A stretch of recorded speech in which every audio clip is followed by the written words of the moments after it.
Trigger warning. This video may contain very sensitive topics. What is the most disturbing thing you saw in person? Story 1. ER nurse. Trauma code on a middle-aged gentleman who wrecked his car, basically dead on arrival and didn't make it. The ambulance that dropped him off had to do a speed clean of the bloody gurney to rush out to another call immediately. 30 minutes later, it brings in an old lady who had fallen at home. She kept saying she can't get a hold of her son, and he was supposed to take her to the hospital. Turns out her son was the one who wrecked his car on his way to take his mom to the hospital, and she was brought in on the same gurney that her dead son was just laying on moments earlier. That was a gut punch, having to tell her the bad news. This was in a rural community with limited ambulance service. Story number 2. When I was about 9 years old, our family was staying at a campground on a river in northern Michigan. A 2-year-old boy had wandered off and was missing. The entire park was looking for him. After about 2 hours with no luck, some of us began looking in the water at the ends of the docks nearby. When I dove down in about 4 of water, I found him floating just off the bottom of the river. I pulled him to the surface and shouted for help. The EMTs made an effort to resuscitate him, to no avail. As horrible as that was, the thing that I will never forget was the sound his mother made when I carried him ashore. I still enjoy boating and swimming, but I have a very healthy respect for the water. Story number 3. In 6th grade, my girlfriend got decapitated in a car accident. I lived in a subdivision about 10 miles outside of town. It was mostly farm country around there, and although they weren't a lot of roads, they were access roads from some of the farms. Most of the access roads from the farms were lower than the main road. I'd heard that some of the older kids would drive out on the farm roads and then try to jump the main road. My girlfriend's dad was driving her home from a Girl Scout meeting, and somebody was drunk and trying to jump the road. They had no headlights on. Because they had the radio on and were singing, they didn't hear anything until her dad saw a car airborne flying at their car. He ducked down and tried to grab his daughter and pull her down, but as he was reaching for her, the car hit theirs at the window level, tearing the roof off and decapitating her. Her father was also knocked unconscious. It was a miracle that he was able to respond quick enough to save himself, but unfortunately, not his daughter. The drunk driver only suffered 2 broken wrists. Her father regained consciousness in the hospital to find out that not only had his daughter not survived, she had been decapitated. Story 4. I saw a guy's leg shredded by a recycling truck that didn't see him. It was something out of a human anatomy textbook. You could see every muscle and bone from thigh to shin. The poor dude was still alive in extreme pain. As the ambulance came to get him, he looked so pale and cold. I found out he died shortly after. Story 5. Entering a friend's place for the first time without prior knowledge that he is a hoarder at age 40. Total shock. Dude has normal job, friends, etc., but an absolute hoarder. Dead mice in the flat, trash in the kitchen reaching almost to the ceiling, mold everywhere on one wall of the bedroom. I didn't dare to use the bathroom. Utter shock. Story 6. I take emergency phone calls for my state's ambulance service, Australia. The caller was the person whose car was hit by a person jumping off a multi-level car park at the hospital. Several years later, and I will never forget her screams, we have to ask if they're the patient, awake and breathing, and just her description was horrifying. She was severely traumatized in that moment, understandably. Even as the emergency operator, it's something that has stuck with me. Story 7. When I was in 8th grade, there was a girl in my class who was being severely abused by her family in about every way imaginable. Her locker was right next to mine, so I talked to her more than most of the other kids in our class. One day she told me she stabbed herself in the foot, and I was so freaked out that I told my mom, who worked for the school and was a mandated reporter. She left our school after that because she was finally removed and put in a group home. She also had special needs, fetal alcohol syndrome, and needed extra support.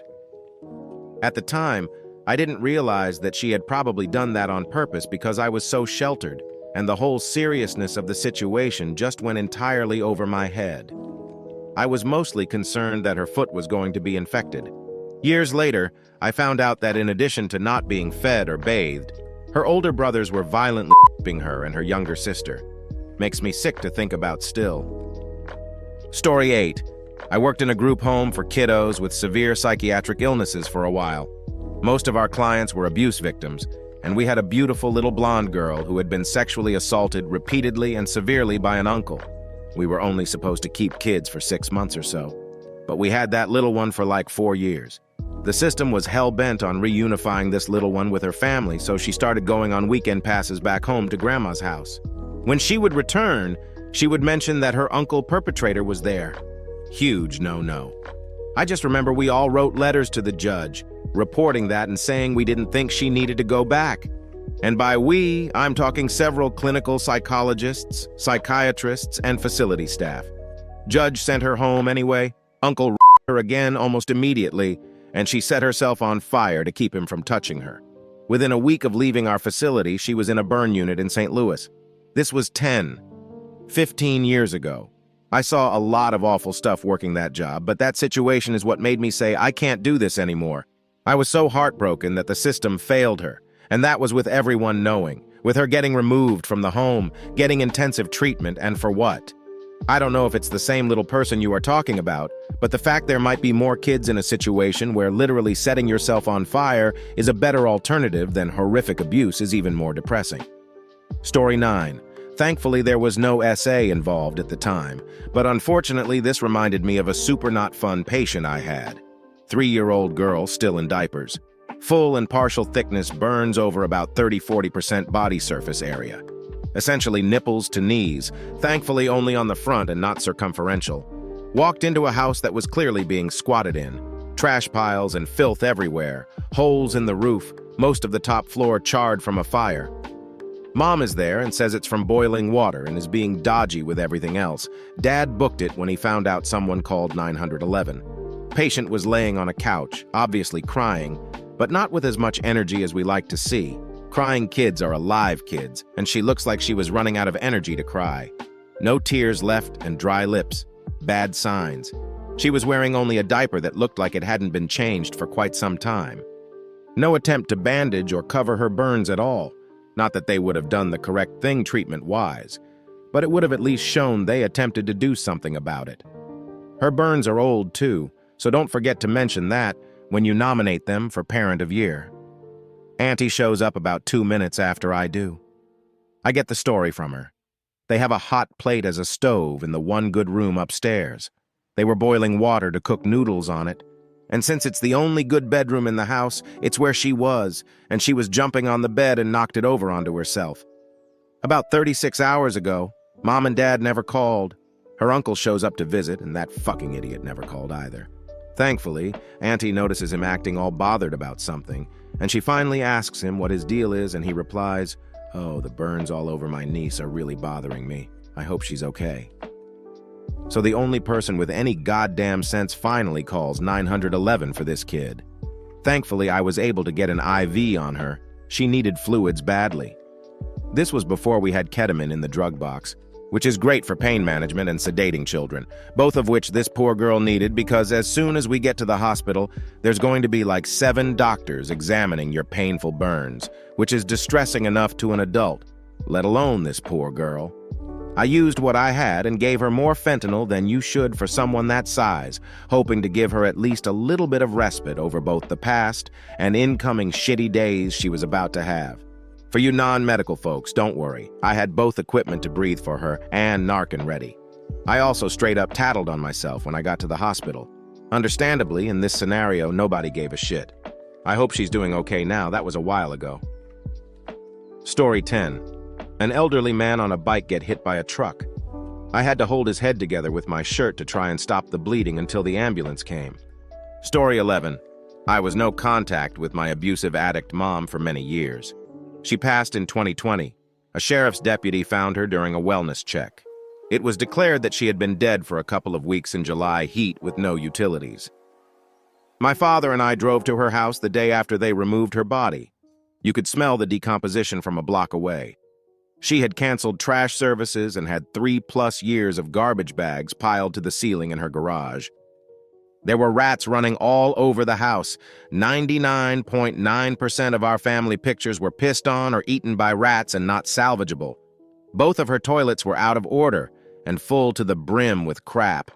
Everything I saw in her house was absolute nightmare fuel. Story 12. About 8 years ago, I working as a train conductor, my locomotive engineer and I hit a young woman with an 8,000-ton freight train traveling 40 miles per hour. After applying the emergency brakes, it was my job to get out and visually check to see if we indeed had an accident. I found her contorted body in seemingly impossible ways near the side of the tracks. I radioed 911 to my dispatcher and emergency services were immediately called. She unfortunately passed away not long after the ambulance arrived. Story 13. Dang, your story made me think of something I haven't in a while. My aunt's, mom's half-sister, cousin's son killed his parents, beat his mother to death, and then shot his father as his father came home. They knew he was dangerous too. His father called their older son and said they were going to talk to Jared, and if he didn't hear from them in 20 minds to call the police. It didn't even take that long. This was in Washington. He was found not guilty by reason of insanity. According to forensic psychological evaluations, Stanley was hearing voices and had myriad delusions about his life and family, including that the victims were not his parents, and these strangers were gang members in a drug cartel, that his real birth mother was kidnapped by a rival gang, and that he was going to be kidnapped, tortured, and executed in the near future. Source: I had sat next to Jared at my aunt's wedding about 6 months before this. I still wonder if he was having those delusions that day. Story 14. I was on submarines in the U.S. Navy back in the late 90s, and this is from then. We had civilian contractors doing work on our boat's high-pressure air system. This one guy forgot to secure the air before working on the pipes, and when he broke the seal, the whole thing broke away. The pressure of the air coming out cut off most of his hand instantly. The guy was screaming on the deck with nearly half his hand laying right across from him.